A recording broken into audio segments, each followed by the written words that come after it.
अब मैं यहाँ डबली रेनफोर्स सेक्शन या डबली रेनफोर्स बीम का एनालिसिस और डिज़ाइन ये कैसे किया जाता है वो एक्सप्लेन करने जा रहा हूँ। सिंगली रेनफोर्स बीम ये अपन देख चुके हैं। सिंगली रेनफोर्स यानी single, okay, means reinforcement we provide at tension side only. Singly reinforce अपन देख चुके हैं।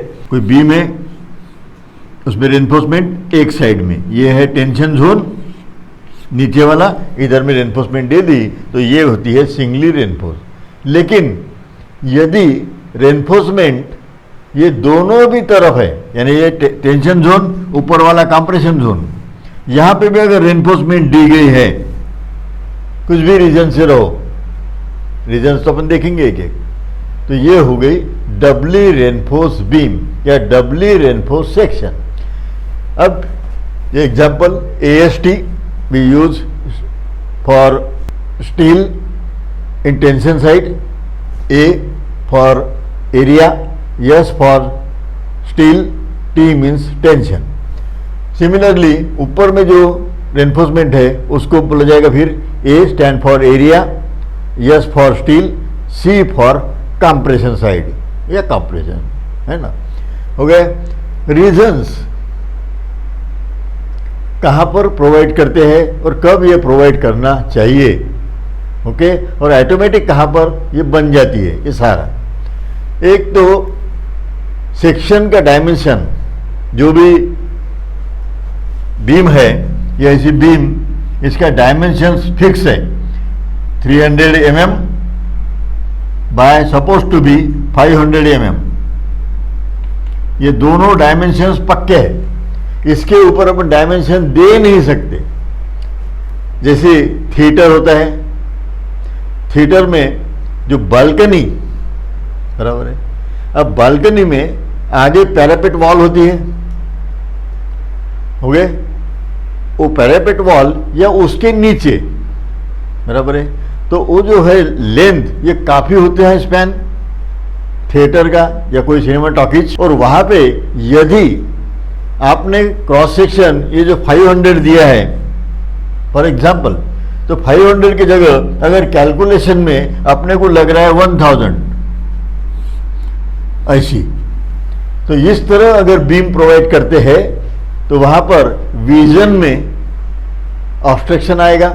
जो भी लोग बालकनी में बैठे हैं उनके विजन में ऑब्स्ट्रक्शन आएगा, दिखेगा नहीं, तो वहां पर जो डेप्थ है वो लिमिटेड है, फिक्स है। उस केस में फिर अब मोमेंट बहुत ज़्यादा है, सिंगली रेनफोर्स देके मोमेंट रेजिस्ट नहीं हो रही है, उस केस में फिर कुछ मोमेंट सिंगली रेनफोर्स बीम जो है वो रेजिस्ट करेंगी, और बची हुई जो मोमेंट है ये स्टील यहाँ पे भी थोड़ा बढ़ाना पड़ेगा और ऊपर में बढ़ाना पड़ेगा, ये दोनों स्टील मिला के फिर वो मोमेंट रेजिस्ट करेंगे। तो एक situation section is restricted and mu is very much high and mu limiting maximum mu for particular section, it is equals to moment of resistance for the balance section।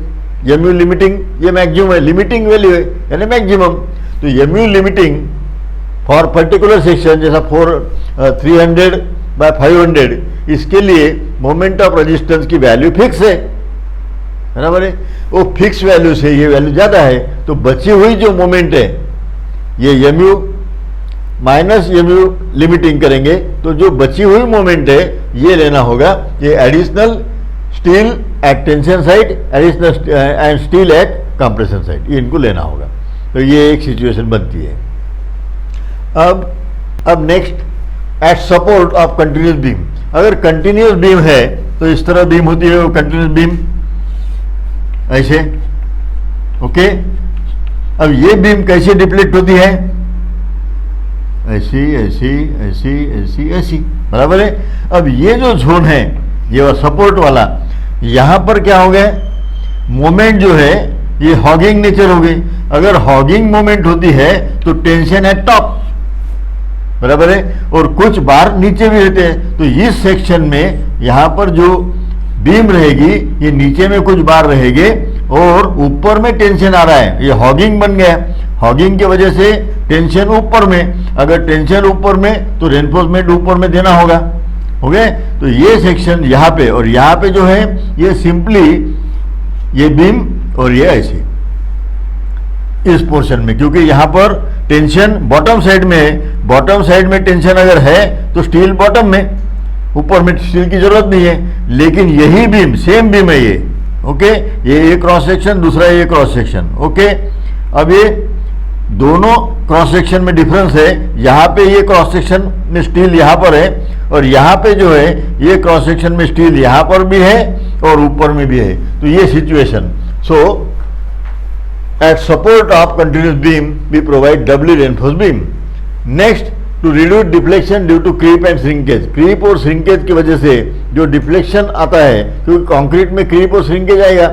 अगर reinforce में steel है ऊपर में तो concrete का creep और shrinkage जो है ये रेस्ट्रिक्ट हो जाएगा, रिड्यूस हो जाएगा, क्योंकि स्टील जो है ये स्ट्रांग होता है as compare to concrete. More ductility, अब रेनफोर्समेंट नीचे है ऊपर है तो ब्रिटलनेस जो है कंक्रीट का ये थोड़ा कम हो गया। अब ब्रिटलनेस कम हो गया इसका मतलब डक्टिलिटी बढ़ गई। अगर स्ट्रक्चर डक्टाइल है it is suitable at earthquake zone, seismic zone, वहां पर ये स्ट्रक्चर सुटेबल रहेगा क्योंकि डक्टिलिटी मोर हो गई। स्टील की क्वांटिटी नीचे ऊपर में आ गई तो डक्टाइल ज्यादा हो गया। एट रिवर्सल स्ट्रेसेस, यानी इस साइड में टेंशन है, ठीक है, इधर है तो इधर में स्टील प्रोवाइड कर दिए, लेकिन अब टेंशन इधर पास ऑन हो गया। जैसे चिमनी है, मैंने एग्जांपल दिया चिमनी। अब चिमनी में इधर से अगर विंड आ गए तो चिमनी ऐसी बनेगी, ऐसी बने तो टेंशन इधर, तो इधर में बार लगेंगे। अब विंड उधर से आ रहा है तो ऐसे हो गई, तो इधर में टेंशन आ गया तो इधर में बार, तो दोनों तरफ भी बार देना होगा। If there is reversal of stresses, stresses अगर टेंशन से कंप्रेशन या कंप्रेशन से टेंशन ऐसे पास ऑन हो रहे होंगे, दोनों भी साइड में टेंशन आ रहा है, तो we provide doubly reinforce beam when there is reversal of stresses. Eccentric load, impact load, load अगर इसेंट्रिक है तो नेचुरली टेंशन आएगा और उसमें मोमेंट भी ज़्यादा आएंगी।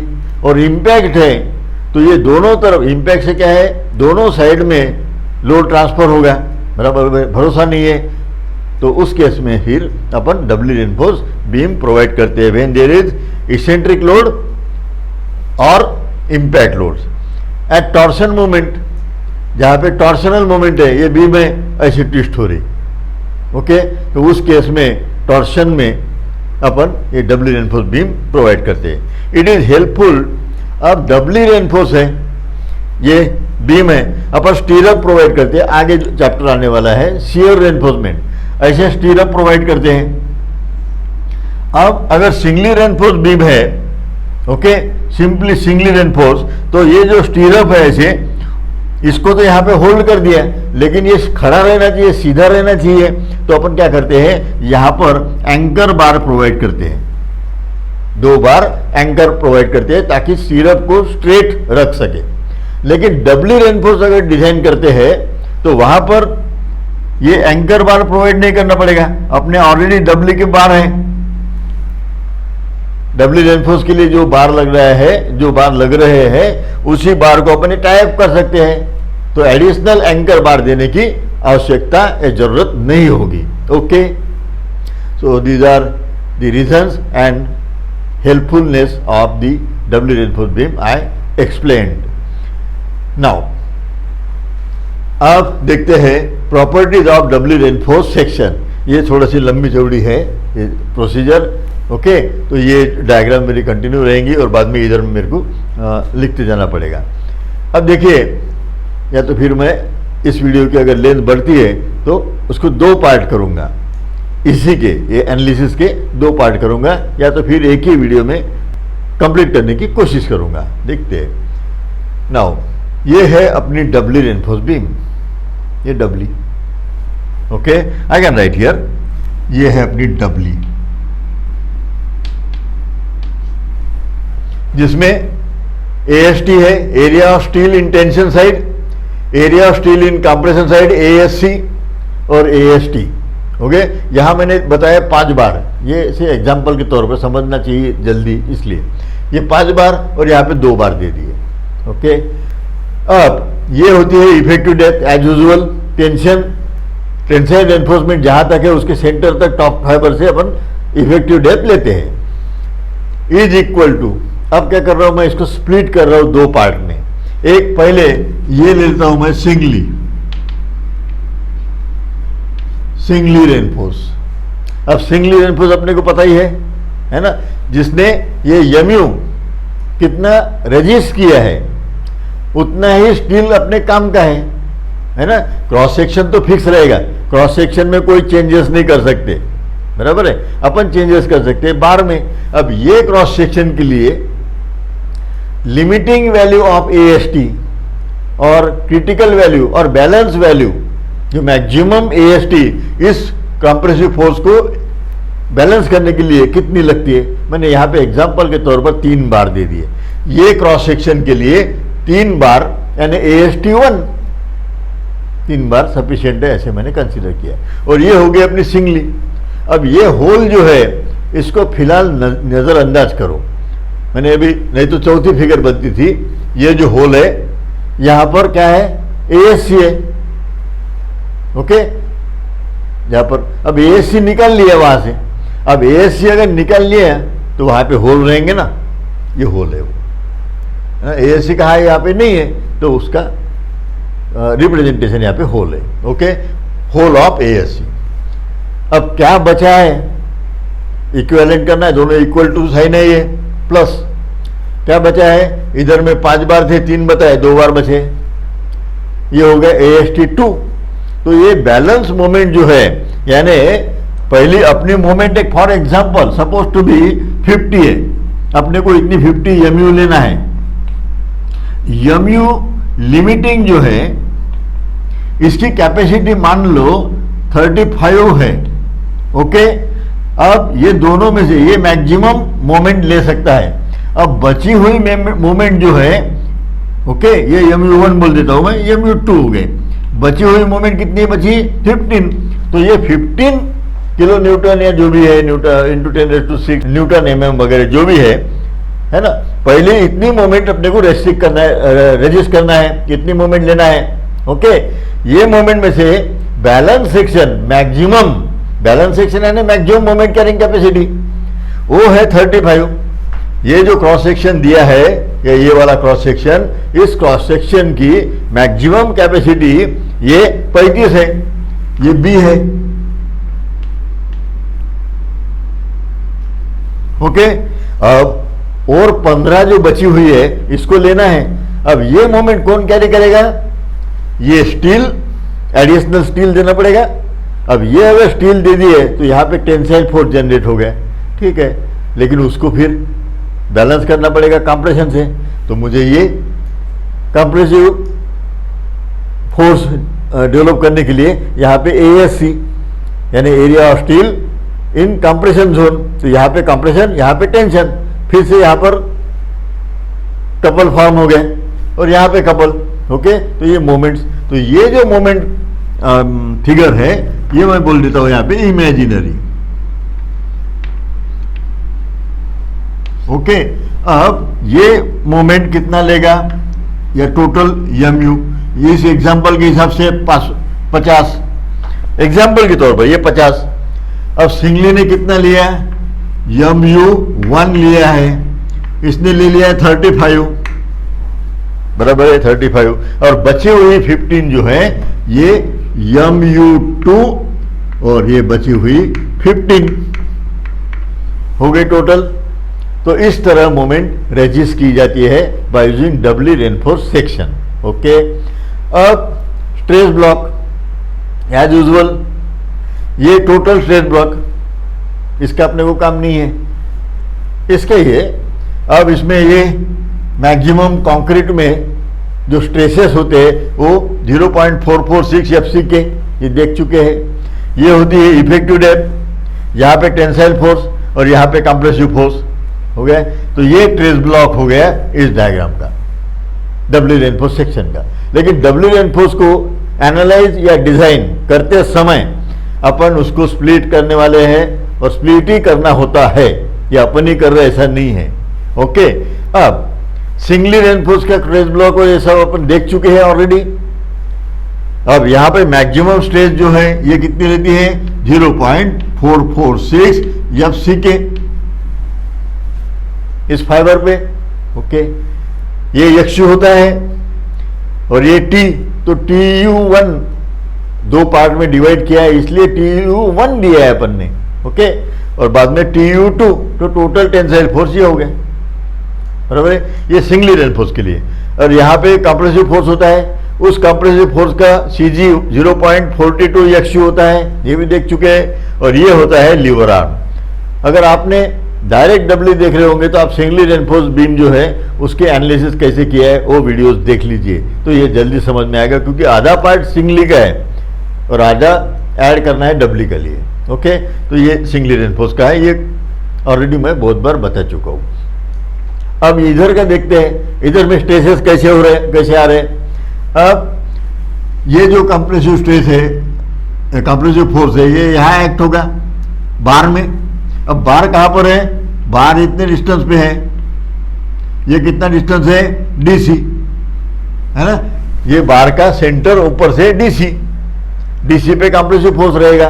ओके, और यहाँ पे अब ये टोटल डेप्थ जो है, ये यहाँ से टॉप से ये D है। अब D में से DC घटा दो तो ये बन गया, और ये tensile force, compressive force, they form couple, और moment given by couple is equal to any force, ये या तो ये एक फोर्स ले लो, दोनों इक्वल ही है, into arm of the couple, arm यानी दोनों के बीच का डिस्टेंस, ये होता है D माइनस DC। यहाँ पे आर्म ऑफ द कपल क्या होगा, D माइनस ये 0 पॉइंट है ना, ये टोटल D माइनस ये करना पड़ेगा, D माइनस 0.42 XU, ये है आर्म ऑफ द कपल, और ये है वैल्यू Z। ये बोल सकते हैं अपन Z2, ये Z1। इतना बारीक जाने की काम नहीं है, समझने के लिए मैं बता रहा हूँ। इतना Z1 Z2 ये सब नहीं करेंगे अपन। ओके, कंफ्यूजन बढ़ जाता है, सिंपल वे से मैं बताऊंगा। ओके, ये हो गया ट्रेस ब्लॉक। अब यहाँ पर देखिए डब्ल्यू रेनफोर्स सेक्शन, ये डब्ल्यू रेनफोर्स बीम है, उसने मोमेंट रजिस्ट किया है MU, ये मैंने अभी बताया। सिंगली रेनफोर्स ने MU1, और इमेजिनरी बीम जो है लास्ट वाली उसने MU2, ये दोनों की टोटल ये हो जाएंगी। मुझे वो ऑलरेडी मैं यहाँ पे 50, 35, 15 का एग्जाम्पल देके बता चुका हूँ। Now depth of neutral axis, ये क्या होती है, कैसे निकालना है, अपना रेगुलर फार्मूला है, depth of neutral axis compression force is equal to tensile force, बराबर है। तो compressive force is equal to tensile force. अब थोड़ा सा ध्यान दीजिए, कंप्रेसिव फोर्स पहले इसका बाद में उसका। अब ये कंप्रेसिव फोर्स अपन तो ऑलरेडी सिंगली रेनफोर्स के लिए निकाल चुके, 0.36 FCK XUB,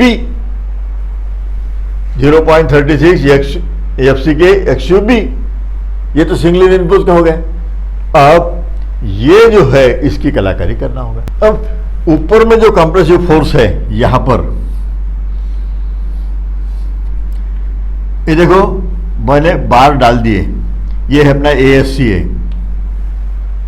अब कंप्रेसिव फोर्स इसमें कितना रहेगा, फोर्स इज इक्वल टू, या तो फिर अपने को पता है stress is equal to P by A, P is equal to stress into area, simple formula. मैंने फोर्स बोला है, स्ट्रेस इंटू एरिया। अब इसमें फोर्स यहां पर कितना रहेगा, ये रहेगा stress in steel at compression.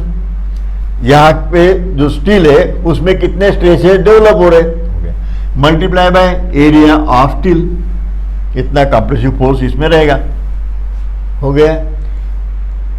लेकिन अपन ने इधर में कैलकुलेशन करते समय सब जगह ये concrete as a whole consider किया है, लेकिन अब यहां पे अगर बार प्रोवाइड कर रहे हैं तो उतना कंक्रीट तो कम हो गया, तो वो जो कंप्रेसिव फोर्स कंक्रीट का जो है वो घटाना होगा, देयरफॉर माइनस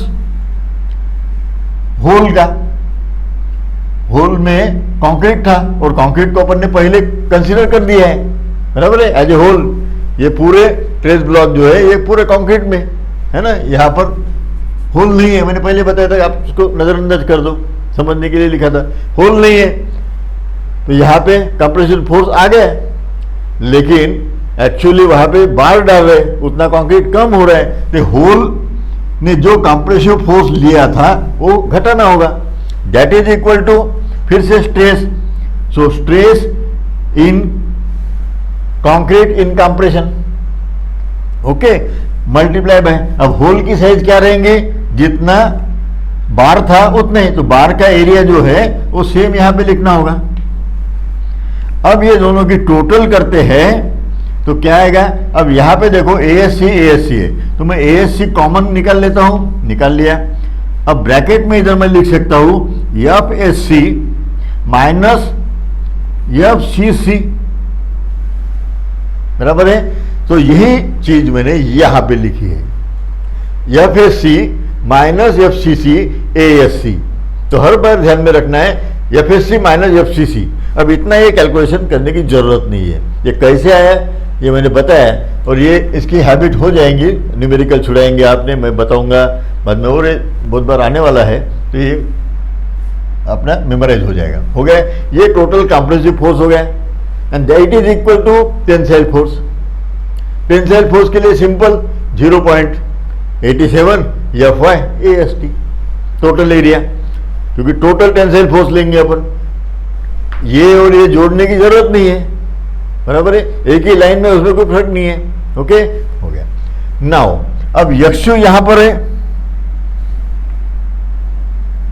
बराबर है, तो यक्षु इज इक्वल टू, यानी वही न्यूट्रल एक्सिस है, तो यक्षु लेना है तो इसमें से ये घटाना होगा, इसको राइट हैंड साइड में लेके गए, बराबर है, एंड डिवाइड कर दिया इन्होंने, फिर ये 0.36 FCK और B इससे डिवाइड करेंगे। ओके, अब FSC क्या है मैंने अभी बताया, stress in steel in compression, compression में जो स्टील है उसमें का stress, stress in concrete in compression, okay करके CC है, और यहां पे है यस स्टील और दूसरा कंप्रेशन, यहां पर है कंक्रीट और ये C, therefore SC FSC FCC, यानी ये C और ये भी C, ओके। और ये कितना होता है, अब यहां पे होल है अपने, बराबर है, ये यहां, अब यहां तक कंप्रेसिव फोर्स जो है ये है 0.446 FCK। अब ये वैल्यू स्ट्रेट लाइन है, ओके, तो यहां पे भी स्ट्रेस जो है वो सेम रहेगी, it is written here 0.446 FCK इतनी रहती है करके, इसका यूज बाद में करेंगे अपन। अब ये फार्मूला मैंने थोड़ा सा सिंप्लीफाई किया है, यक्षु को इधर ही रखा है, इसको इस तरफ लेके गए, तो 0.87 FY AST माइनस, ये माइनस हो जाएगा इधर जाने के बाद, ये minus FSC minus FCC ASC, ये माइनस यहाँ का तो ये रहेगा, ये माइनस क्यों है, ये इधर गया करके, okay.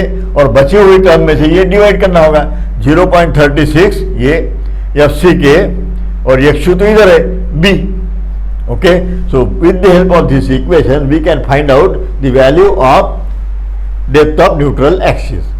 Okay, now next analysis is moment, mu कितना जनरेट करेगी ये, तो mu1 प्लस mu2 वो कैसे निकालना है। अब अल्टीमेट मोमेंट, ये ultimate moment means mu, U stand for ultimate and m stand for moment, और ये है moment of resistance, therefore it is mr, okay. इसको निकालने के लिए एक सिंपल वे जो है, अपने को मोमेंट लेना है AST। अब AST कंसीडर करो, ये करो, ये करो, एक ही बात है, क्योंकि एक ही लाइन है वो, ये लाइन पूरी एक है, और मोमेंट लेने के लिए अपने को रेफरेंस लाइन होना या रेफरेंस पॉइंट होना, okay. Therefore I have written here AST, it may be it is AST1 AST2 also, बराबर है, दोनों भी है। Now moment is equal to क्या होगा, mu1 तो सिंगली रेनफोर्स, सिंगली रेनफोर्स की मोमेंट, ठीक है, इधर न जाते हो, मैं पहले इधर बता देता हूं, okay. Moment is equal to compressive force into lever arm, बराबर है, पहली फिगर। मोमेंट कौन से पॉइंट पे ले रहे हैं, ये पॉइंट पे, ओके। डिस्टेंसेस अब यहां से गिनना है, ये फोर्स इसी में से जा रहा है, मोमेंट नहीं देगा। मोमेंट कौन सा फोर्स देगा, ये क्या है CU1, CU1 का डिस्टेंस कितना है, Z, और Z1 D माइनस 0.42, तो CU1 into this lever arm, it is the moment. Okay, ये फोर्स नहीं, दो ही फोर्स है ना, दो में से एक फोर्स इधर से जा रहा है, ये होगी मोमेंट। ये फिगर को देखते हैं, फिर से रेफरेंस पॉइंट AST बोला है, बोले तो ये अब यहां से दो फोर्स है, एक दो, ये फोर्स ऑलरेडी पास हो रहा है, उसमें से मोमेंट नहीं देगा, ये फोर्स मोमेंट देगा। कितनी देगा? ये फोर्स इंटू ये डिस्टेंस, तो CU2 into D minus DC, simple. The same thing I have written here, mu1 is equal to compressive force into lever arm, mu2 यानी compressive force lever arm, mu is equal to mu1 plus mu2, ये दोनों को जोड़ दो। ये singly reinforce का अपना simple already हो चुका है, 0.436 FCK XUB, और ये lever arm D minus 0.42 XU, ये लीवर आर्म है। अब CU2 कितना होता है, ये मैंने अभी यहाँ पे कैलकुलेशन करके बताया, कितना कंप्रेसिव फोर्स होता है, तो FSC माइनस FCC और ASC। ओके, ये compressive force generated by the bar, deducted compressive force of the whole में कंक्रीट जो है इसका कंप्रेसिव फोर्स, और बाद में ये है लीवर आर्म। हो गया, so in this way we can calculate the value of mu।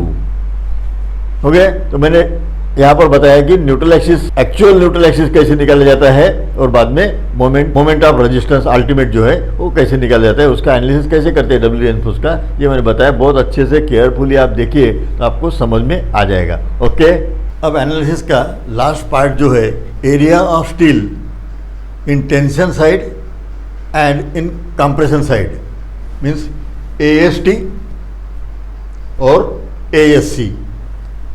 अगर कोई क्रॉस सेक्शन दिया है, फिक्स क्रॉस सेक्शन है कि इसके ऊपर क्रॉस सेक्शन बढ़ाना नहीं है, ठीक है, और ये इतनी मोमेंट कैरी करना है, ओके, तो फिर क्रॉस सेक्शन बढ़ा नहीं सकते अपन।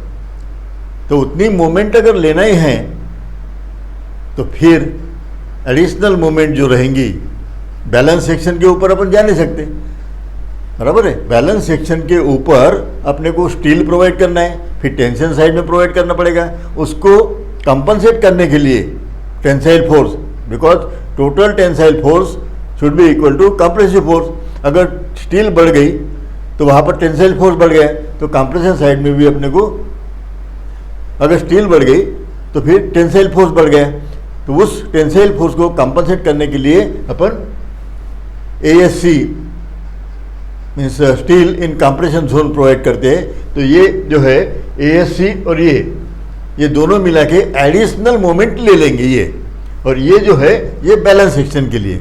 Okay, now area of tension and compression steel, total area in tension side में टोटल एरिया है AST। ओके, AST के दो part, AST1 AST2। Okay, now AST is equal to AST1, ये 1 जो है ये काय के लिए मैं यहाँ बताता हूँ, और AST2। AST1 for balance section, critical section, limiting section, this is AST limiting. Okay, balance section के लिए। अब दूसरी AST फॉर mu2। अब टोटल मोमेंट, मैं यहाँ पे एक न्यूमेरिकल वैल्यूज देता हूँ। Total moment suppose to be 50 kilo newton metre. Okay, 50 total है। अब बैलेंस सेक्शन ने 35 किलो न्यूटन मीटर ये जो मोमेंट है इसको ले लिया है। ओके, बैलेंस सेक्शन कैपेसिटी उसकी इतनी है कि वो 35 तक ले सकता है मोमेंट। बची हुई मोमेंट जो है ये 15। ओके, तो बैलेंस सेक्शन के लिए AST1 आसानी से अपनी regular procedure, singly reinforce beam में हो, ये सिंगली रेनफोर्स ये देखो। ओके, तो सिंगली रेनफोर्स के लिए 35। mu2 के लिए अपने को निकालना होगा AST2, बराबर है। तो ये कैसे निकालना मैं अभी स्टेप वाइज बताता हूँ। पहले तो AST1 निकाल लेंगे, बाद में AST2 निकाल लेंगे, बाद में ऊपर जाएंगे 1, 2 और ये तीसरी, ये 3 स्टील निकाल लेंगे। तो पहले mu1। ओके, अब ये जो 35 वैल्यू आई ये कैसे आई, तो अपने को ये फार्मूला अवेलेबल है। आर यू मैक्स ये कोएफिशिएंट्स होते हैं, ये मैंने बताया है, अभी भी बताया बाद में सिंगली रेनफोर्स के टाइम में बताया। ये 0.14349 या तो फिर 0.138, 0.133 ये कोएफिशिएंट होता है। ओके, फॉर बैलेंस सेक्शन ये कोएफिशिएंट डिपेंड करता है ग्रेड पर। ये मैंने वहाँ पे टेबल दिया था सिंगली रेनफोर्स के टाइम, अभी और जब न्यूमेरिकल लूँगा उस वक्त और बताऊँगा। एफ सी के बी डी स्क्वायर। ओके, ये हो गई अपनी यम्यू लिमिटिंग। ओके, ये कितनी है यम्यू लिमिटिंग अपने एग्जांपल के हिसाब से यहाँ पे जो मैंने दिया है न्यूमेरिकल वैल्यू, ये न्यूमेरिकल वैल्यू से थोड़ा सा समझ में जल्दी आता है इसलिए मैं दे रहा हूँ। 35। ओके, तो ये 35 मोमेंट होगी। अपने को फिलहाल तो कुछ ही मालूम नहीं था, 50 मोमेंट है, इतनी कैरी करना है ये पता है, लेकिन ये 50 में से सिंगली रेनफोर्स जो है अगर डिजाइन करते हैं तो वो कितनी ले सकता है, क्योंकि क्रॉस सेक्शन बी और डी तो फिक्स है, ये डी बी है ना, यहाँ पर बी, ये क्रॉस सेक्शन फिक्स है तो उसके लिए स्टील भी फिक्स हो जाएंगी मैक्सिमम, बराबर है, क्योंकि क्रॉस सेक्शन फिक्स है बोले तो ऊपर में कंप्रेशन है ना, यहाँ पर ये कंप्रेशन है, तो कंप्रेसिव फोर्स अपने को मालूम है कितना है, वो कंप्रेसिव फोर्स के इतना ही टेंसाइल फोर्स चाहिए। अब उतना टेंसाइल फोर्स डेवलप करने के लिए स्टील कितना लगेगा, तो ये जो वैल्यू है AST1 और ये कंप्रेसिव फोर्स ये फिक्स है। ओके, ये मैक्सिमम वैल्यू जो है, अंडर नहीं, बैलेंस सेक्शन के लिए। हो गया, तो ये पता चल गया अभी इस इक्वेशन से कि सिंगली रेनफोर्स अगर डिजाइन करते हैं तो 35 तक ले सकता है। ओके, अब सिंगली रेनफोर्स का अगर सिंगली रेनफोर्स है तो AST भी निकाल सकते हैं, कुछ नहीं, MU1 यही फ्रॉम टेंशन साइड। अब टेंशन साइड इसलिए लेते हैं कि टेंशन साइड में AST आता है, कंप्रेशन साइड अगर लेते हैं तो भी वैल्यू MU सब सेम ही रहेगी बैलेंस सेक्शन में, टेंशन साइड से लो या कंप्रेशन साइड से, नो प्रॉब्लम। लेकिन ये अगर टेंशन साइड से लेते हैं तो यहाँ पर AST मिलेगा और अपने को निकालना है AST, तो इक्वेशन में AST रहना चाहिए। ओके, अब ये 35 की वैल्यू अपने पास में अवेलेबल है तो यहाँ पे 35 आ जाएगा, बराबर है। और इसी इक्वेशन को, ये इक्वेशन तो हो गया टेंशन साइड से, ये stress into area, tensile force हो गए टोटल यहाँ से यहाँ तक, और बाद में लीवर आर्म है ना, तो ये 35 की वैल्यू यहाँ पुट करेंगे, बाकी वैल्यूज पुट कर देंगे, ये एक्चुअल लिमिटिंग रहेंगी, बैलेंस सेक्शन के लिए है तो AST1 निकल गया। ओके, अब जाना है अपने को AST2 तक। अब ये देखेंगे कि बची हुई मोमेंट कितनी है, टोटल मोमेंट तो थी यहाँ पर 50 और बैलेंस सेक्शन ने ले लिया 35, तो बची हुई मोमेंट कितनी रहेंगी फिर 15, MU2 15। ओके, अब 15 मोमेंट को रजिस्ट करने के लिए AST2 ये कितना स्टील लगेगा, बराबर है।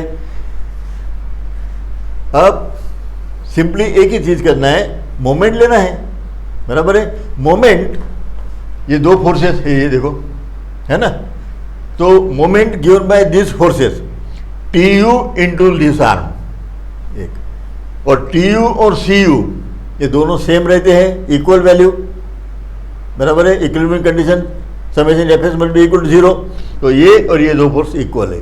तो मोमेंट लेते समय TU इंटू ये D माइनस DC करो, आर्म ऑफ द कपल, या तो फिर CU इंटू द आर्म करो। ओके, अपने को भी निकालना है, क्या निकालना है, AST2। AST2 अगर है तो AST2 कहाँ पर है, यहाँ पे है कि यहाँ पर है, यहाँ पर है AST2 है ना, नीचे में, तो वो पिक्चर में आना चाहिए, इक्वेशन में आना चाहिए, तभी उसकी वैल्यू निकल सकती है। तो ये इक्वेशन अपने को बनाना होगा, मोमेंट तो लेना है, moment is equal to TU into this arm of the couple. Okay, then MU is equal to AST2 निकाल रहे अपन। ओके, MU2 यानी 15, वो हिसाब से 15 के लिए दो ऑप्शन है, TU into arm of the couple, CU into arm of the couple, दो है, दो में से मुझे सिलेक्ट करना होगा ये, क्योंकि मुझे इक्वेशन में AST2 रखना है, बराबर है। अब यही इक्वेशन इसका मैं नीचे लिख रहा हूँ, MU2 यानी 15 वो हिसाब से ये tensile force stress into area, तो स्ट्रेस इज 0.87 Fy हो गया बहुत बार, into AST2 stress into area, force हो गया TU into arm of the couple. अब इक्वेशन में AST आ गया, AST2 ये आ गया ना इक्वेशन में। अब इसको अभी सॉल्व करेंगे, AST2 यही रखेंगे और इसको इससे डिवाइड करेंगे। AST2 is equal to MU2, MU2 की as per this equation value कितनी है 15, 15 के लिए AST2 कितना लग रहा है, ये हो गया। अब अपने पास में AST1 आ गया, AST2 आ गया, ये दोनों को जोड़ दो तो टोटल स्टील हो गए। अगर मान लो यहाँ पे 3 बार है, इससे कैलकुलेशन से यहाँ पे 2 बार है, तो दोनों को जोड़ दो, 5 बार प्रोवाइड कर दो, हो गया AST। अब बचा है ASC, ऊपर में स्टील कितना लगता है। फॉर दैट ASC के लिए CU is equal to TU, ये तो बताया मैंने, ओके। अब CU की वैल्यू लास्ट इसके पहले मैंने बताया अभी, FSC होल जो है उसका माइनस करना है, always we write FSC minus F, और ये कैसे आता है मैंने यहाँ पे बताया था, FSC minus FCC into ASC, okay. ये हो गया compressive force stress into area, tensile force stress into area, हो गए। AST तो पता है अपने को, वैल्यू यहाँ से निकल गई, put this value you will get ASC, हो गया। या तो फिर दूसरा ये कर सकते हैं, एक तो टेंसाइल फोर्स TU2 और CU2 ये दोनों इक्वल करो, हो गया, ASC आ जाएगा, AST2 आएगा। या तो फिर मोमेंट दे सकते हैं TU into D minus DC, हो गया। लेकिन AST2 निकल चुका है, इक्वेशन में ASC चाहिए। अब ASC चाहिए तो मेरे को करना होगा CU2 into D minus DC, moment लेना है, कपल की moment, force into distance. So here MU2 is equal to, ये है टोटल CU2 यानी force, compressive force, stress, net stress into area of steel, बोले तो ये स्ट्रेस इंटू एरिया, ये हो गया CU2, यहाँ से यहाँ तक हो गया D माइनस DC। अब इस इक्वेशन में MU2 की वैल्यू 15 बराबर है, वो 15 वैल्यू पुट करो, ये वैल्यू पुट करो, we will get the value of ASC। ASC इससे भी मिल सकता है, इससे भी मिल सकता है, as per your convenience you can use any one of this 2 equation, okay. Now अब इसमें एक चीज़ है, ये डब्ल्यू रेनफोर्स बीम डिज़ाइन करते समय या एनालिसिस करते समय FSC FC के depend on grade of concrete, FC के हो गया, FY grade of steel, FCC ये FCC 0.446 FCK, ये मैंने बताया था, है ना, यहाँ की वैल्यू, ये वाली वैल्यू बराबर है, ये वैल्यू बताया ना, क्योंकि ये जो है ये रेक्टेंगुलर पोर्शन रहता है बराबर शुरू में, और काफ़ी लंबा रहता है ये, तो अपना ये वैल्यू, ये लेयर में जितनी वैल्यू है उतनी ही ये लेयर में रहेंगी बराबर है। तो stress in concrete will be same here, तो ये लिख सकते हैं अपन 0.446 FCK, FCC हो गया। FSC बचा है, FSC means F stand for stress, S for steel, C for compression, so stress in steel in compression. अब क्या होता है कि जो FI निकाले है अपन ने, वो टेंशन टेस्ट करके निकाले, UTM में टेंशन प्रोवाइड करने के बाद जो टेंसाइल स्ट्रेंथ बनेगी अल्टीमेट या यील्ड, वो FY हो गया, ओके। लेकिन अभी चाहिए कंप्रेसिव, तो बार पे कंप्रेशन देना पड़ेगा। अब अगर कोई बार पे, यदि मैं ये बार है, इस पे कंप्रेसिव फोर्स अप्लाई करूं ऐसे, तो टेंशन में जितनी स्ट्रेंथ थी इसकी, उतनी स्ट्रेंथ यहां नहीं रहती है। क्यों नहीं रहती है? क्योंकि ये जो बार है ये क्रश होने के पहले ये बेंड हो जाएगा, ये है ना, ये बार ऐसे बेंड हो जाएगा। अब बेंड बोले तो ये फेलियर हो गया, बेंडिंग फेलियर है ना। ये जो चैप्टर देखा है अपन ने कॉलम स्ट्रेंथ ऑफ मटेरियल, वहाँ पर ये चीज़ें मैंने बताई है, बेंडिंग। सो हियर फ्लेक्चर और bending failure just like column, बराबर है। तो इसमें बेंडिंग या बकलिंग होने के लिए लोड कम लगता है क्रश करने से भी, टेंशन में कैपेसिटी ज़्यादा रहती है। तो आईएस ने क्या रिकमेंड किया है, ये जो एफवाई की वैल्यू है 415, 500, 250, वो वैल्यू यहाँ नहीं ले सकते हैं। उसके लिए दो टेबल अवेलेबल है। ये टेबल एग्जाम में दिए रहेंगे, लेकिन इसका यूज करते आना चाहिए। ओके, तो ये टेबल नंबर 1 पहला क्या है, grade of steel, DC/D, DC यानी इफेक्टिव कवर, यहाँ से यहाँ तक का distance divided by total effective depth, ये इससे रेशियो निकाल लो। ओके, अब ये रेशियो निकलने के बाद ये वैल्यू पता चल गई ऊपर वाले। अब कहाँ पर बैठती है, और इधर से जाओ अब ग्रेड ले लो, बराबर है। अगर मान लो ये 0.1 है, ओके, और ये ग्रेड है, तो सिलेक्ट दिस। अब इसमें क्या होगा, वैल्यू अगर 1.12 आ गई, ये वैल्यू DC/D की वैल्यू आ गई 0.12 आ गई। अब टेबल में यहाँ पे 0.1 है, 0.15 है, तो ये इंटरपोलेट मत करो। आईएस ने बताया कि इसको इंटरपोलेट मत करो, क्या करो, हायर साइड की जो D/DC का रेशियो है वो वैल्यू ले लो। अब इस केस में ये टेबल जो है ये अवेलेबल है अपना,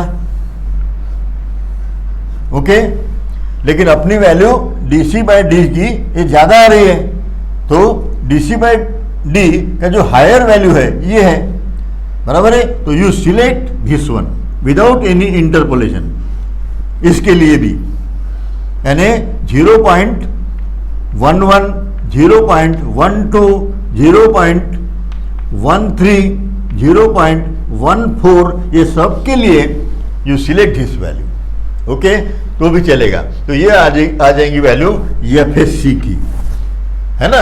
अपने को 4 स्ट्रेसेस चाहिए, एक FCK, okay, then FY, okay, FCC, यहाँ तक तो मैंने बता दिया।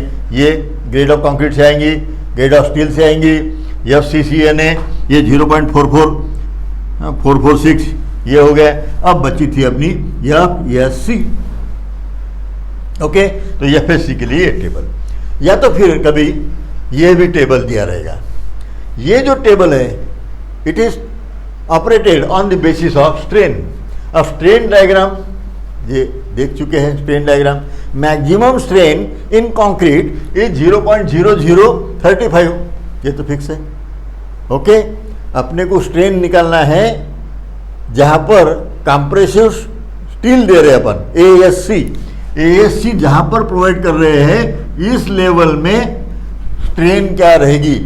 ये कंक्रीट की स्ट्रेन यहां पर तो है, ओके, 0.0035, इस लेवल पे क्या रहेंगे। तो ये plane section before after bending, ये जो अपन ने एजम्पशन देखा था उसी का यूज करके ये डायग्राम बनेंगी। अपने को ये पता है कि यहाँ से यहाँ तक न्यूट्रल एक्सिस जो है ये एक्चुअल लिमिटिंग की वैल्यू है, उसका भी टेबल है 0.53, 0.48, 0.43 वगैरह जो है वो वैल्यू डी के स्वरूप में ये हो गए। अब ये डिस्टेंस भी पता रहेगा क्योंकि ये DC पता है, कितने ऊपर से कितने डिस्टेंस पर ASC प्रोवाइड करना है, DC की वैल्यू ये दी रहेंगी, ओके। ये वैल्यू पता है तो ये निकल सकती है ना, ये अपने को पता है, बराबर है। टोटल डेप्थ भी पता है, टोटल डेप्थ में से इतना घटा दो तो we will get XU minus DU, ये वैल्यू, ये लेंथ या हाइट, ओके। अब सिमिलर ट्रायंगल रूल लगा सकते हैं। अपने को निकालना क्या है, स्ट्रेन इन और स्ट्रेन एट ASC लेवल, इस लेवल पर स्ट्रेन निकालना है, ये लेवल, बराबर है।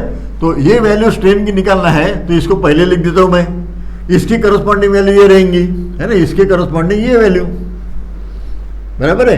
तो ESC strain in steel in compression divided by XU limiting minus DC, ये बराबर है।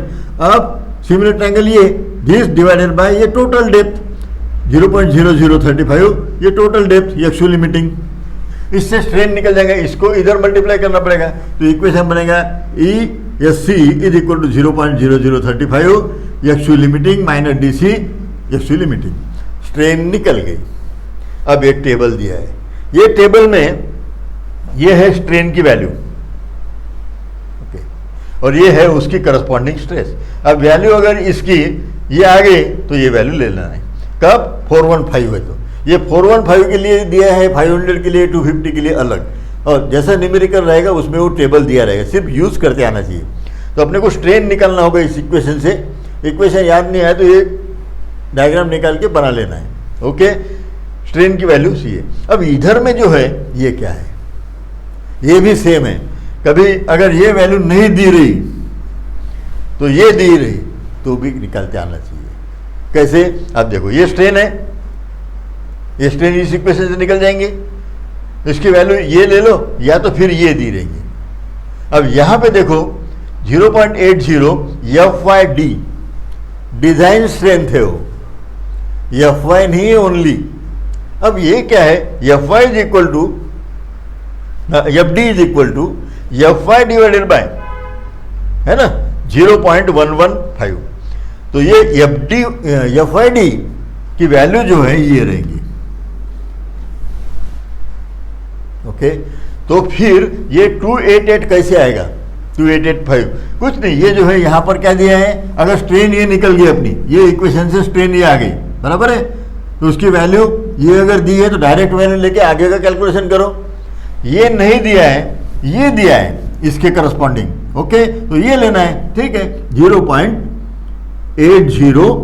अब FYD है, FYD की वैल्यू मैंने यहाँ पे निकाल ली गई 0.87 FY, बराबर है, एंड FY की value 415, okay. When we solve we will get here 288.7। अब थोड़ा राउंड अप में डिफरेंस आएगा, हो सकता है, लेकिन ये निग्लिजिबल है, वो ऊपर के डिजिट में आएगा, वो चलता है, ओके। तो ये वैल्यू, क्योंकि ये वैल्यू 2 डिजिट तक ही लिए, पूरी आगे की वैल्यू नहीं दी है, ओके, इस वजह से थोड़ा सा डिफरेंस आएगा, लेकिन 288 तो आएगा ही, ओके। तो इधर से भी निकल सकता है, इधर से भी निकल सकता है, रो टेबल से भी। तो FSC we can find out by using this 2 table as per the given data. तो इस तरह मैंने जो एनालिसिस है डबली रेनफोर्स बीम का ये सारा मैंने यहाँ पे कवर किया है। Thereafter we see types of problem और उसके बाद में न्यूमेरिकल्स, ओके।